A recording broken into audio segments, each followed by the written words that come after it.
Assalomu alaykum aziz tomoshabinlarim. Bugun men sizga shu qadar muhim ma'lumotlarni yetkazmoqchimanki, ularni bilmaslik sizning nafaqangizga, moddiy yordamingizga va umuman oilaviy byudjetingizga jiddiy ta'sir qilishi mumkin. Agar siz nafaqaxo'r bo'lsangiz yoki oilangizda nafaqaxo'rlar bo'lsa, bu videoni oxirigacha ko'rishingiz shart. Har bir daqiqasi oltin kabi qimmatli.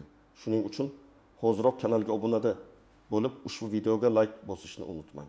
Bu ma'lumotlar boshqa insonlarga ham yetib borishiga yordam beradi. Bugun biz aprel oyida nafaqaxo'rlar amalga oshirishi shart bo'lgan 5 ta juda muhim ish haqida gaplashamiz. Bu ishlar o'z vaqtida bajarilmasa, siz puldan mahrum bo'lishingiz yoki qo'shimcha yordamni ola olmasligingiz mumkin.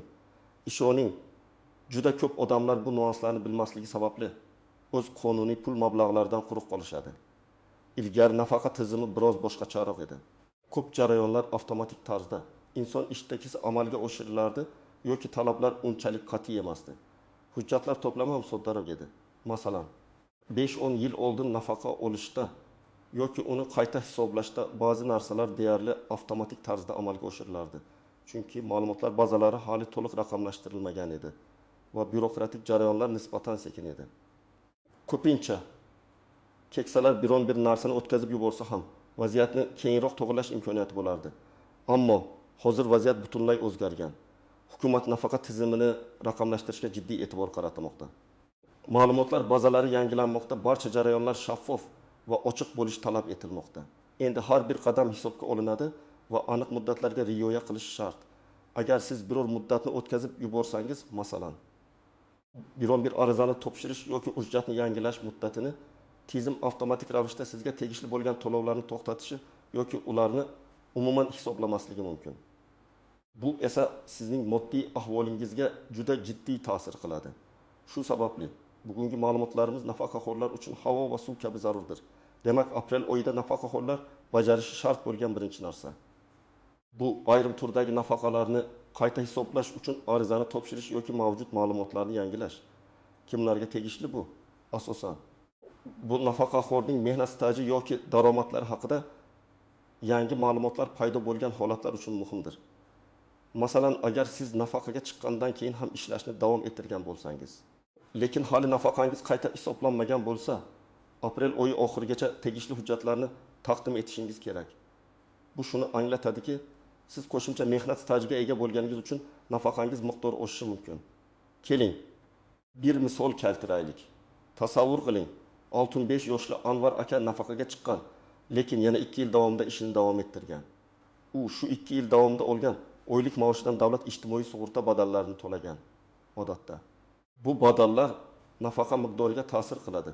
Agar Anvar aka aprel oyining oxirigacha o'zining qo'shimcha mehnat faoliyati va undan to'langan sug'urta badallari haqidagi ma'lumotlarni pensiya jamg'armasiga taqdim etmasa, uning nafaqasi o'sha 2 yillik staj va badallar hisobiga oshmaydi. Natijada har oy Anvar aka o'ziga tegishli bo'lgan qo'shimcha puldan mahrum bo'ladi. Bu har oy minglab, balki 10 minglab so'm pul degani. 1 yil davomida 100 minglab so'mga, 5 yil davomida millionlab so'mga aylanadi. Bu juda katta yo'qotishdir. Kimlar bunga ahamiyat berishi shart emas. Agar siz nafaqaga chiqqaningizdan so'ng hech qayerda ishlamagan bo'lsangiz, daromadingiz o'zgarmagan bo'lsa va sizning shaxsiy ma'lumotlaringizda, masalan, familiya, pasport ma'lumotlari hech qanday o'zgarish bo'lmagan bo'lsa, bu band sizga to'g'ridan-to'g'ri ta'sir qilmasligi mumkin. Biroq shunga qaramay, har ehtimolga qarshi pensiya jamg'armasiga murojaat qilib, o'z holatingizni aniqlashtirib olishar qilmaydi. Axir ba'zida tizimda xatolar bo'lishi yoki siz bilmagan yangi qoidalar joriy etilishi mumkin. Ikkinchi muhim ish.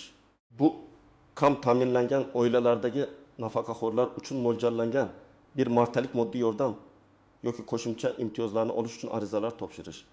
Hukumat har yili turli ijtimoiy dasturlarni amalga oshiradi va ko'pincha aprel oyi shu kabi yordam turlarini olish uchun arizalarni qabul qilishning oxirgi muddatlaridan biri bo'ladi. Bu ayniqsa yolg'iz yashayotgan, nogironligi bor, o'quvchisini yo'qotgan yoki umumiy daromadi juda past bo'lgan nafaqaxo'rlar uchun muhim. Misol tariqasida 7 yoshli Gulnora xolani olaylik. U yolg'iz yashaydi, o'g'li va qizi chet elda ishlaydi va unga muntazam yordam bera olmaydi. Gulnora xolaning yagona daromadi bu uning nafaqasi bo'lib, u kommunal to'lovlar va dori-darmon xarajatlariga zo'rg'a yetadi.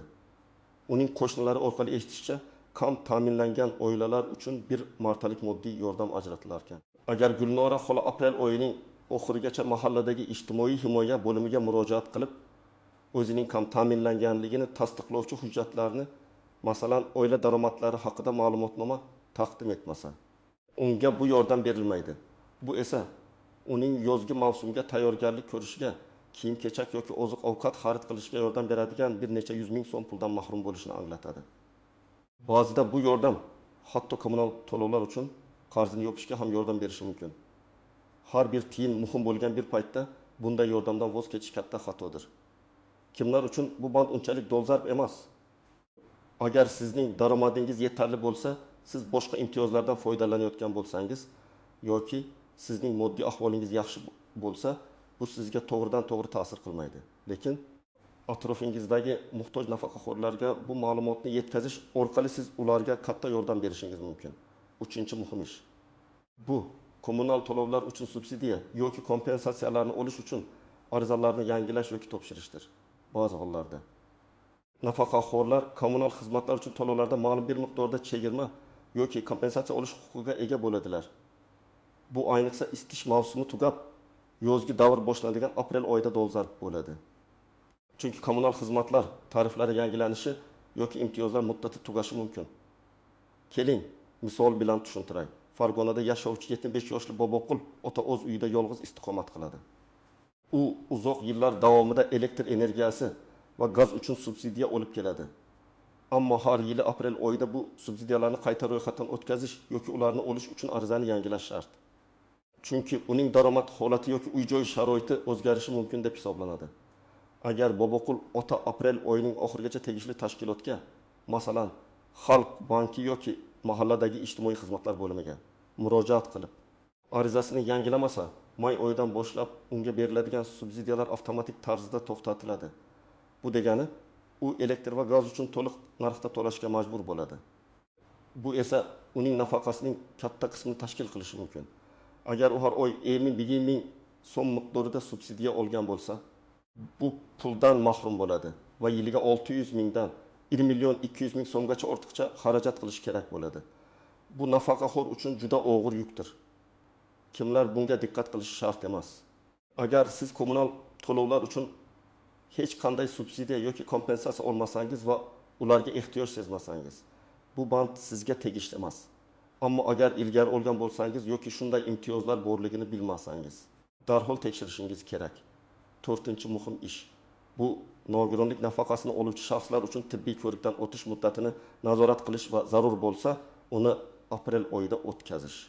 Nogironlik nafaqasi ma'lum bir muddatga belgilanadi va bu muddat tugaganda nogironlikni qayta tasdiqlash uchun tibbiy mehnat ekspert komissiyasi ko'rigidan o'tish talab etiladi. Ba'zi hollarda bu ko'rik har yili, ba'zi hollarda esa bir necha yilda bir marta o'tkaziladi. Agar sizning navbatdagi ko'rikdan o'tish muddatlaringiz aprel oyiga to'g'ri kelsa yoki aprel oyida tugasa, siz zudlik bilan harakat qilishingiz kerak. Misol keltiraman. 6 yoshli Madina opaning ikkinchi guruh nogironligi bor va u har yili tibbiy ko'rikdan o'tishi kerak. Uning nogironlik nafaqasi aprel oyining oxirigacha amal qiladi.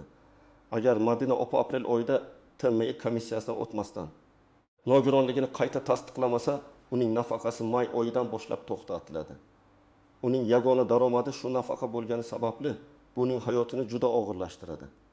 Naqadar og'ir bo'lmasin, bu jarayonni o'z vaqtida amalga oshirish juda muhim.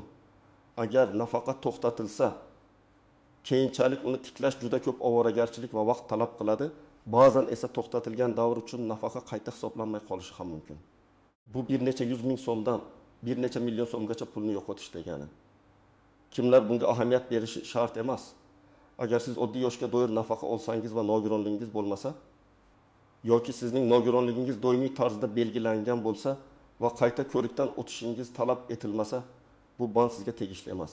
Lekin shunga qaramay, nogironlik hujjatingizni tekshirib, unda ko'rik muddati qachongacha ekanligini bilib olishingiz kerak.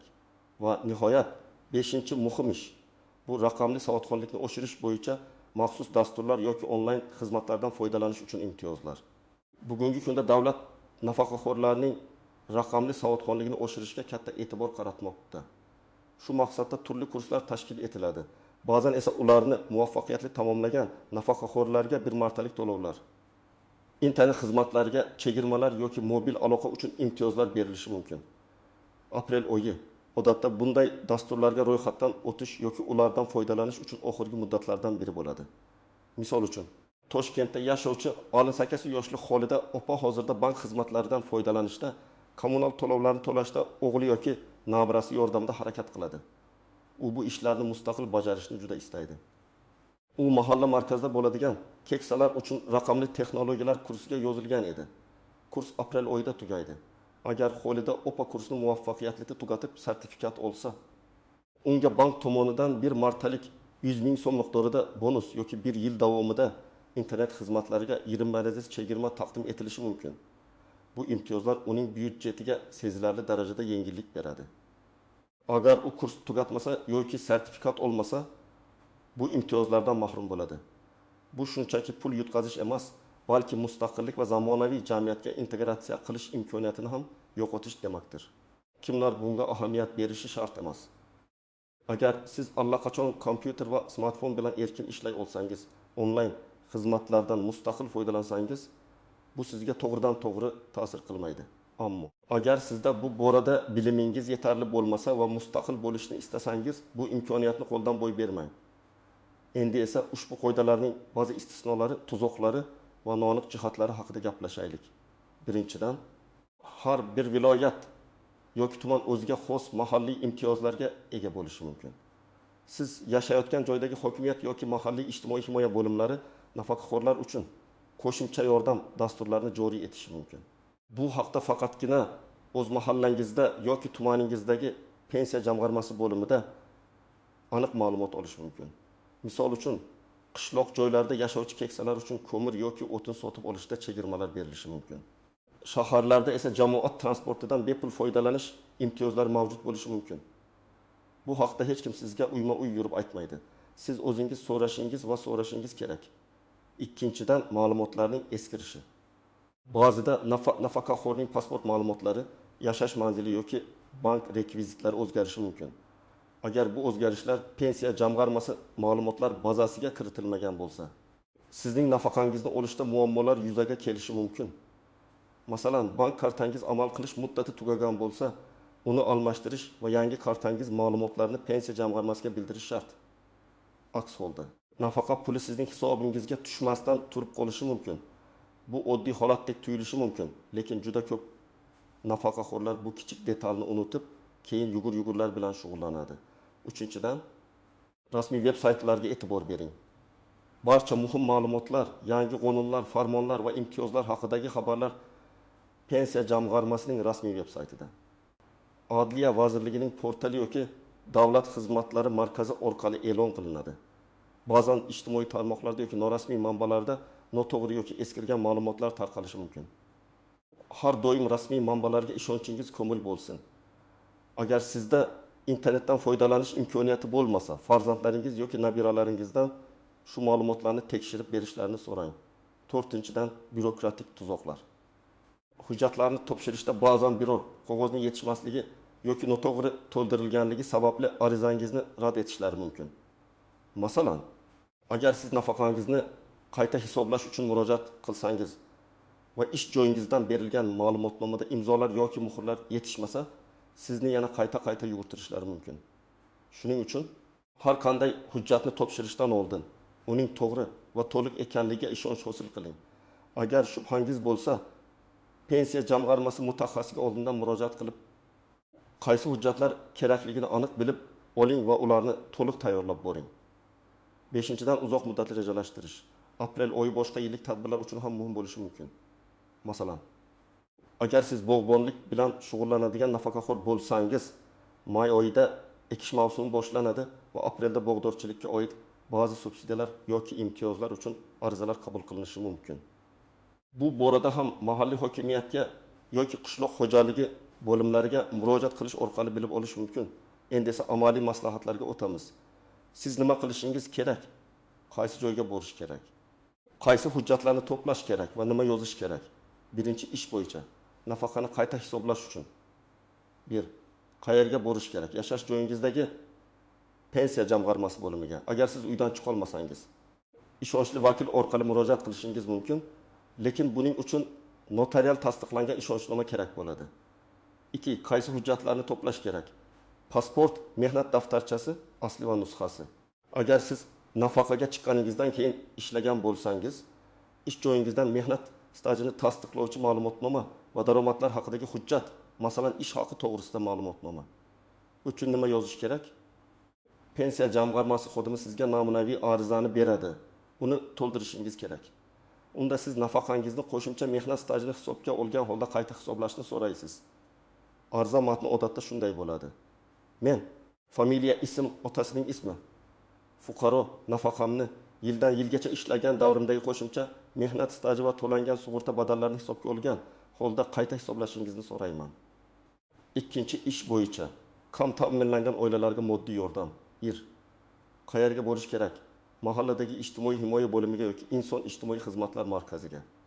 Ba'zi hollarda bu funksiyani Xalq banki yoki davlat xizmatlari markazlari ham bajarishi mumkin. 2. Qaysi hujjatlarni to'plash kerak? Pasport, oila a'zolarining pasport nusxalari, agar bor bo'lsa, nikoh guvohnomasi, agar mavjud bo'lsa.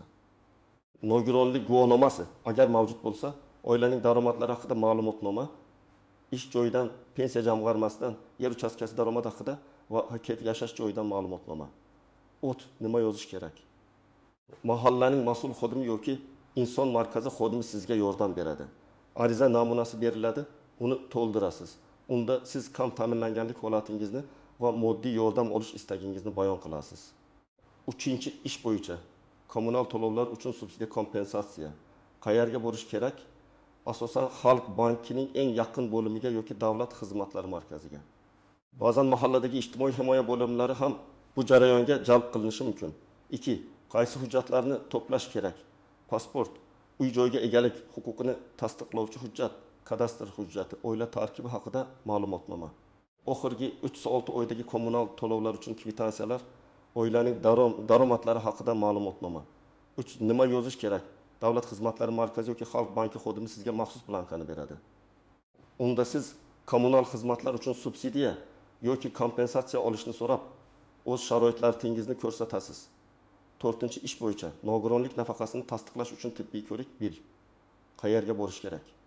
Dastlab oilaviy poliklinikaga murojaat qilib yo'llanma olishingiz kerak. Keyin esa hududiy tibbiy mehnat ekspert komissiyasi TMIga borasiz.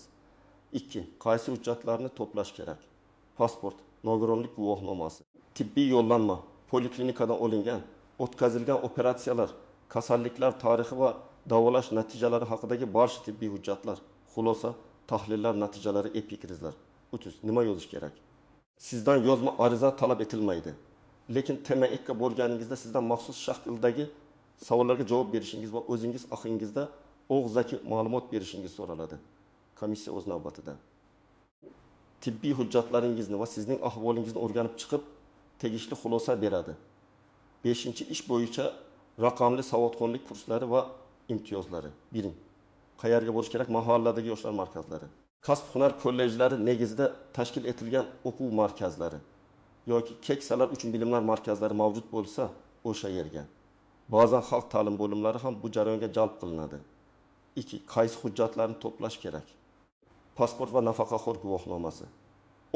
Nima yozish kerak? Odatda bu kurslarga yozilish uchun oddiy ro'yxatdan o'tish anketasini to'ldirish kifoya. Bunda siz o'z ism sharifingiz, yoshingiz va aloqa ma'lumotlaringizni ko'rsatasiz. Aziz do'stlar, umid qilamanki, bu ma'lumotlar siz uchun juda foydali bo'ldi. Unutmang, har bir nafaqaxo'r o'z huquqlarini bilishi va ulardan foydalana olishi kerak. Bu yerda sizning faoliyatingiz, sizning harakatingiz hal qiluvchi rol o'ynaydi. Vaqtida qilingan kichik harakatlar sizni keyinchalik katta muammolar va pul yo'qotishlardan qutqaradi. Aprel oyida bu 5 ta vazifani bajarishga jiddiy yondashing. Bugungi videoda aytilgan har bir narsa sizning moddiy ahvolingizni yaxshilashga qaratilgan. Agar sizda yana qandaydir savollar tug'ilgan bo'lsa yoki biron bir holatda nima qilishni bilmayotgan bo'lsangiz, albatta videoning ostidagi izohlarda yozib qoldiring. Men yoki mening jamoam sizning savollaringizga imkon qadar tez javob berishga harakat qilamiz. Sizning har bir savolingiz muhim. Videoga like bosishni va kanalga obuna bo'lishni unutmang. Bu bizga yanada ko'proq foydali ma'lumotlarni tayyorlashga yordam beradi. O'zingizni ehtiyot qiling. Azizlar, keyingi videolarda ko'rishguncha